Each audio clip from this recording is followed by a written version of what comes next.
안녕하세요. 프로토 소설가입니다. 승무패 51회차 예고편. 왜 예고냐고요? 여러분 51회차, 50회차도 안 하는데 51회차 예고편 찍고 있습니다. 네, 보시면 아시겠지만 프리미어 리그와 세리에 A, 그리고 라리가도 들어올 거고 이제 유럽 축구가 시작합니다, 여러분. 곧 이 더위가 어느 정도 가시면 그때 유럽 축구가 시작합니다. 3년째, 4년째인가요? 시즌으로 3시즌째인가 아닌가?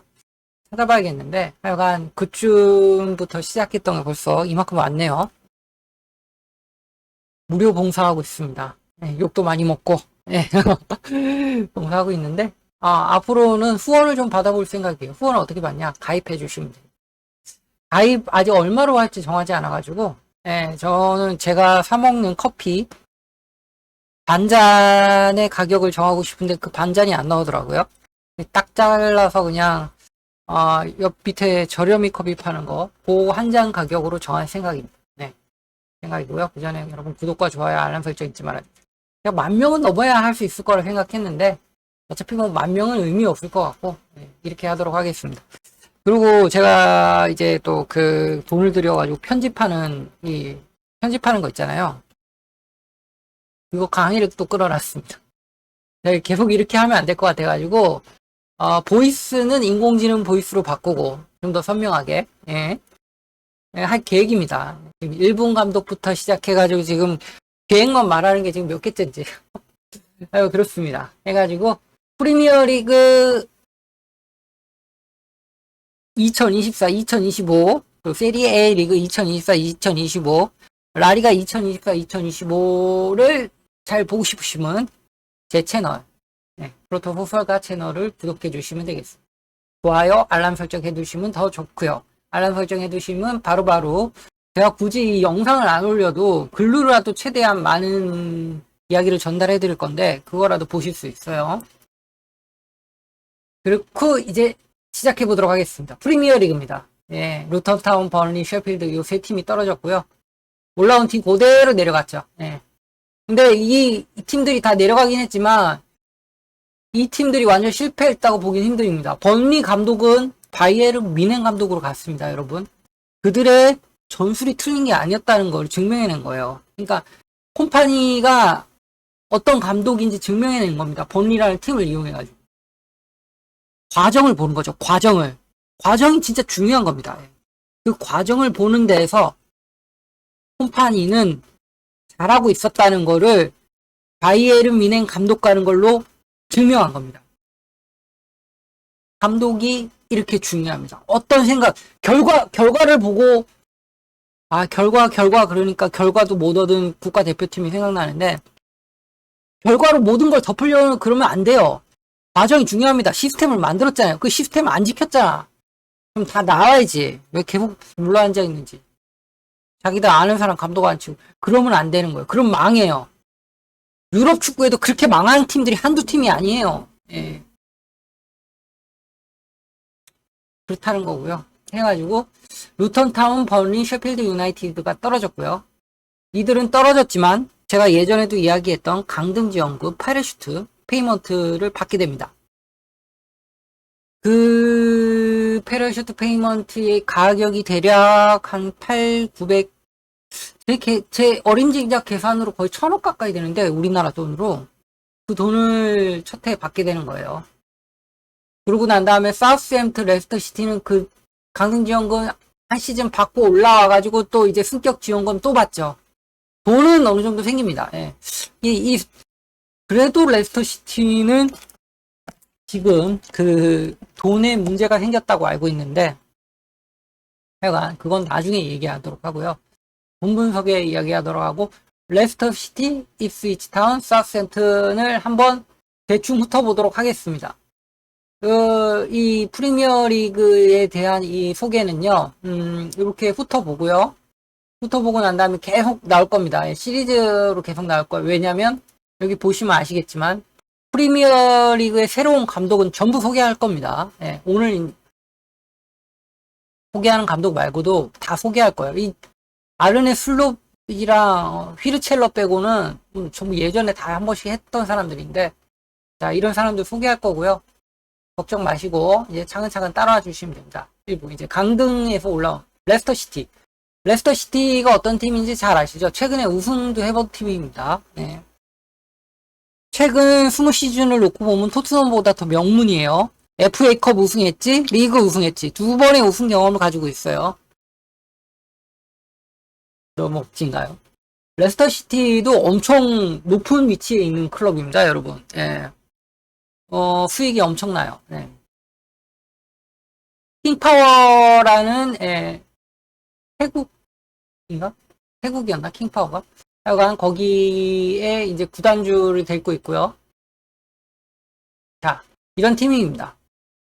태국의 면세점 업체 맞죠? 네, 면세점 업체입니다. 해가지고 뭐 노팅엄 포레스트와 더비 카운티니까 이제 노팅엄 포레스트를 만나면 더비, 더비라고 보시면 됩니다. 코멘트리 시티는 못 올라왔으니까 넘어가고요. 감독은 원래 이 사람이었어요. 엔초 마레스카. 충격시킨 사람이죠. 근데 명수 형이 감독이 됐습니다. 아니 왜? 엔초 페레이리가 아닌 엔초 마레스카를 보내고 쿠퍼라니.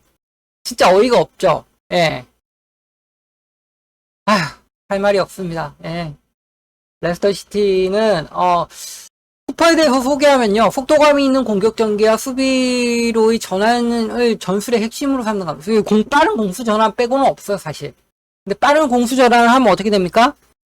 선수들이 체력이 바닥이 나죠. 예, 후반에 뛸 선수가 없어요. 지금 작년 시즌을 보자고요. 작년 시즌을 보면 막 연장적이라고 할 수 있을 정도로 막 추가 시간이 막 10분 넘어가죠. 15분 막 이렇게 갑니다. 그때까지 선수들이 제대로 설 수 있을란가 모르겠네요. 이 점수를 하면.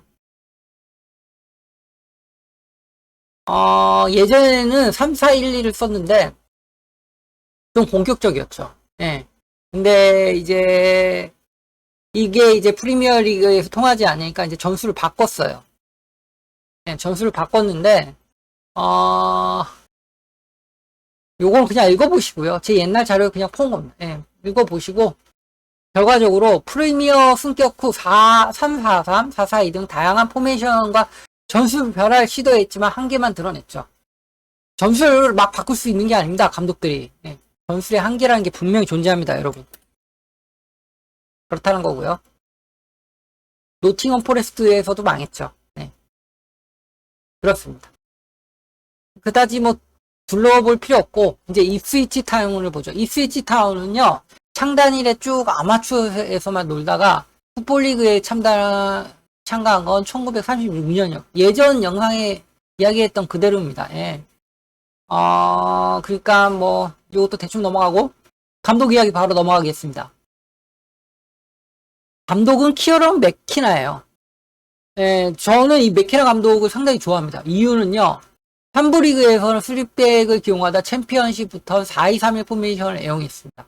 어느 포메이션이든 맥케나의 정신의 핵심은 더블 피봇 내지 더블 볼란치라고 하죠.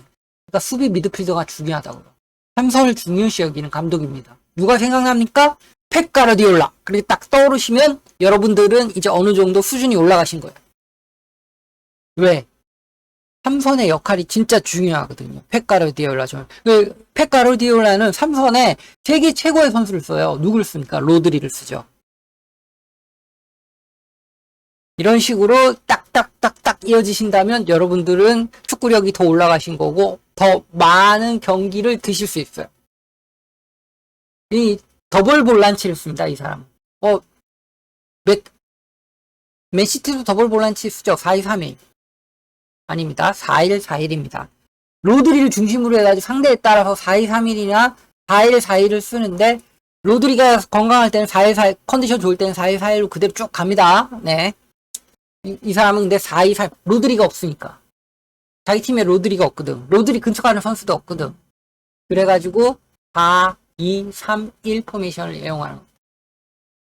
움직임으로 빌드업이나 공격에 적극적으로 가담하며 특히 윙어들과의 합이 중요하다.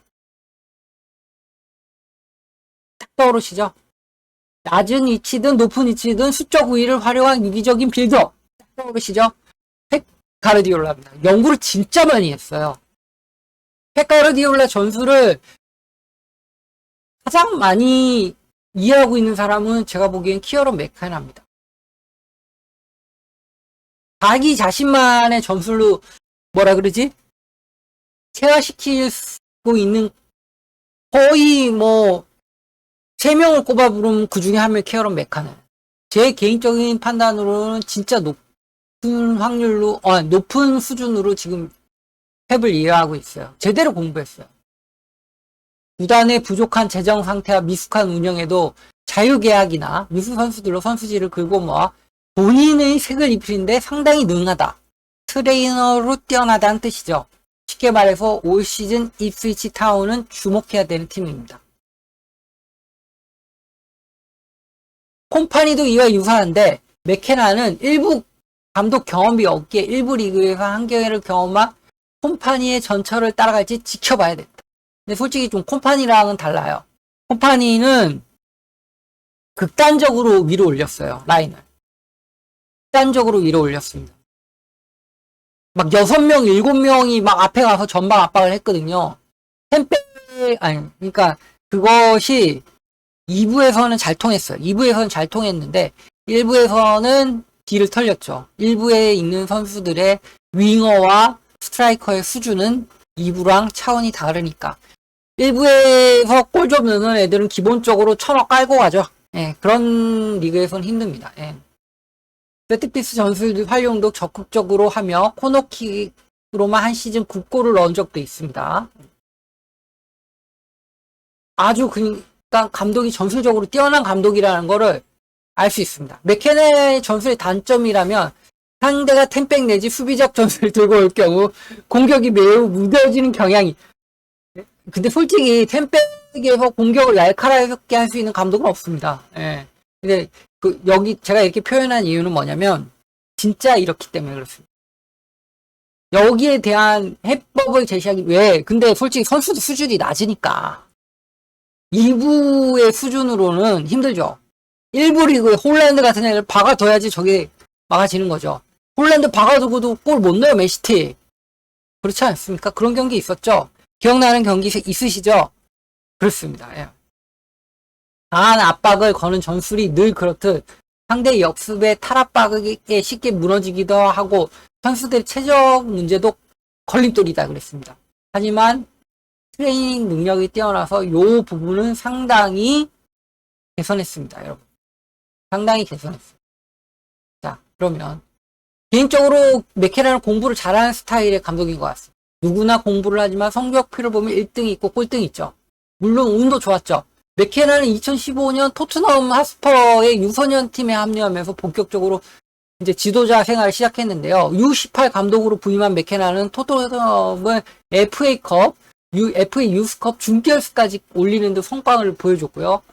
근데 이게 왜 중요하냐면요. 2015년에 토트넘 뉴스는 그다지 좋지 않았거든요. 네. 이 사람이 뛰어난 트레이닝 능력으로 이만큼 올린 겁니다. 그래가지고 이 사람이 잘하니까 이때 맨유가 데리고 가요. 맨유 18 감독으로 부임한 맥케나는 맨유는 뉴스풀이 진짜 좋거든요. 일단 명문 구단이면요. 서로 들어가려고 그래요.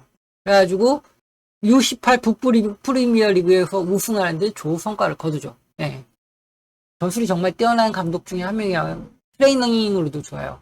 이후 주제 무리뉴, 이후 파리아가 떠나 수석 코치, 그러니까 무리뉴의 수석 코치를 했고요. 마이클 캐릭과 맥케나의 같이 승격시켰어요. 무리뉴가 경질되니 솔샤르의 코치도 했고요. 솔샤르가 경질되고 라이프 랑닉이 부임한 이후에도 맥케나는 맨유에 남아 랑닉을 보좌했습니다. 보세요. 안티풋볼의 장인 무리뉴의 축구를 보면서도 많은 거를 공부했을 겁니다. 그리고 시스템과 압박 축구, 쉽게 말해서 게겐프레싱의 혈통을 이어가고 있는 랄프 랑닉의 축구를 보고도 많은 걸 배워요. 왜? 수석 코치는 토론하거든요. 감독이랑 같이 이 팀을 상대할 때 어떻게 해야 된다, 어떻게 해야 돼. 이걸 같이 했던 사람이에요. 그러니까 제가 전에도 이야기했지만 맨유에서 망했지만 랄프 랑닉은 좋은 감독이고요. 주제 무리뉴는 영웅입니다. 서로 다른 대척점에 있는 축구를 보고 공부한 게 많은 거예요, 이때. 이때 그냥 맥케나가 맨유 감독했으면요, 지금보다 성적이 더 좋았을 겁니다. 하여간, 그 이후, 리그원 팀이 입스위치 타운, 3부 리그로 가서, 입스위치 타운을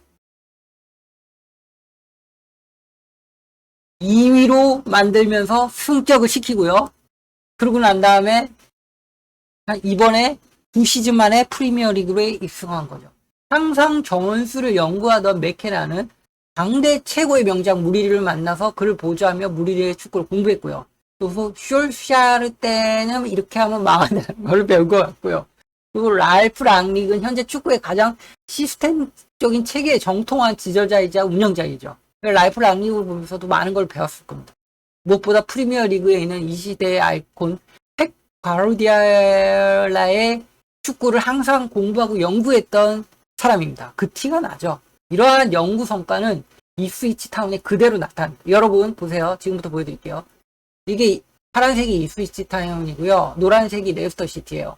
레스터 시티가 이제 빌드업 하면서 올라오죠. 이때 감독은 누굽니까? 이때 감독은 이 사람이죠. 어딨지? 이 사람이죠. 엔초 마레스카를 상대로 하는 거예요. 지난 시즌. 보세요. 십자가가 딱 가운데 한 명 잡고 얘가 전방 압박으로 들어가고 얘가 왼쪽으로 오는 공을 보고 오른쪽으로 압박을 붙죠. 시스템적으로. 이게 기본으로 돼요. 그래서 자 보세요. 그러고 난 다음에 패스가 들어가면 압박 들어가는 애가 얘를 잡아주고 얘가 패스키를 차단하고 이제 얘는 계속 붙잡고 있습니다. 붙잡고 있고 얘도 붙잡고 있죠. 여기 비죠. 근데 여기서 이렇게 넘어가야 되는데 키퍼로 가다가 실수하면 바로 골 먹고 넘어가면 얘한테 넘어가면 되는데 얘한테 안 넘어가고 만약에 이렇게 길게 넘어오면 여기 뒤에 5번 보이죠. 5번. 얘가 가서 받아먹는 겁니다. 이런 거를 맨시티에서 많이 보셨을 거예요. 지난 시즌에 설명드렸던 그 누구지? 콤파니는 한 명 한 명에 다 붙입니다. 전방 압박할 때. 7명이든 6명이든 다 올라와요. 근데 맥케나는 그러지 않아요. 이 5명을 이용해가지고 시스템적으로 움직입니다. 넘어온 건 어쩔 수 없고 왜? 뒤에 수비할 애들도 있어야 되니까. 넘어온 건 어쩔 수 없고 여기서 1차 하고 프레싱을 더 걸지 말지를 정해가지고 빠지는 겁니다. 예. 제 개인적인 생각으로는요, 요 전방 압박하는 펩 가르디올라의 전술을 가장 잘 이해하고 있는 감독은 제가 보기엔 맥케나예요. 맥케나는 엄청난 성공을 거뒀어요. 이걸로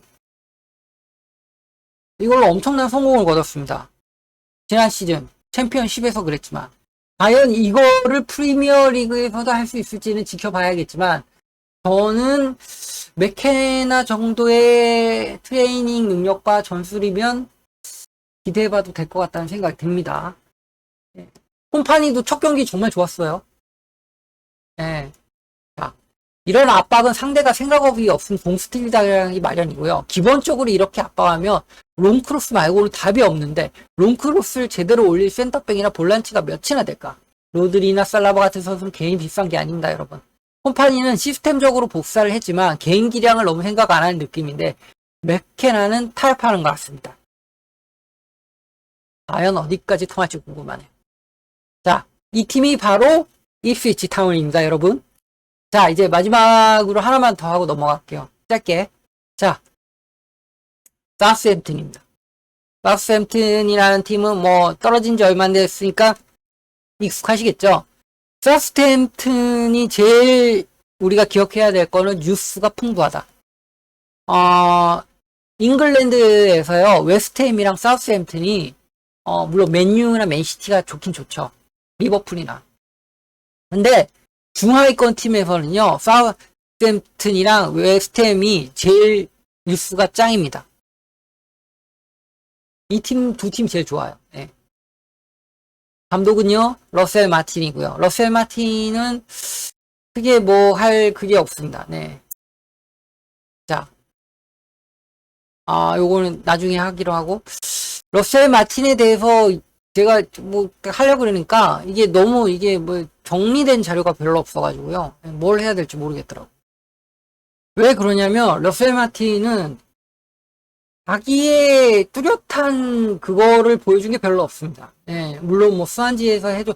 그때는 이 선수자들의 스위칭을 상당히 강조하면서 성공을 거뒀죠. 근데 그게 전부였어요. 당첨 만나면 그냥 내려앉아 버렸고요. 예. 근데 바르셀로나처럼 축구를 하긴 했습니다. 한때는. 근데 그게 맞나? 근데 그때는 수완지가 옛날에 수완셀로라고 불렸잖아요. 그때는 수완지 팀 색깔을 그대로 이어받아가지고 그랬던 거고, 티키타카를 강조하는 것 같기도 하고 아닌 것 같기도 하고 조금 이 사람은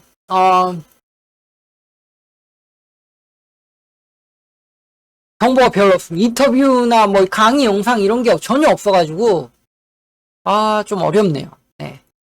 그래가지고 최대한 조사는 해보도록 하겠지만 사우스햄튼은 그다지 기대하지 않습니다. 저는 스코틀랜드 감독은 기대할 만한데 이 사람이 너무 아직 아닌 것 같아요.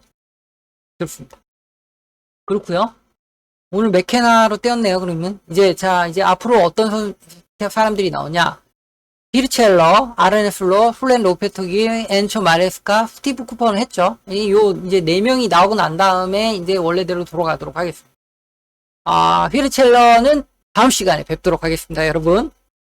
너무 길어졌어요, 이미. 구독과 좋아요, 알람 설정 잊지 말아주시고요. 51회차 예고편이었습니다. 다음 시간에는 세리에 A 한번 갔다 다시 돌아올게요. 감사합니다.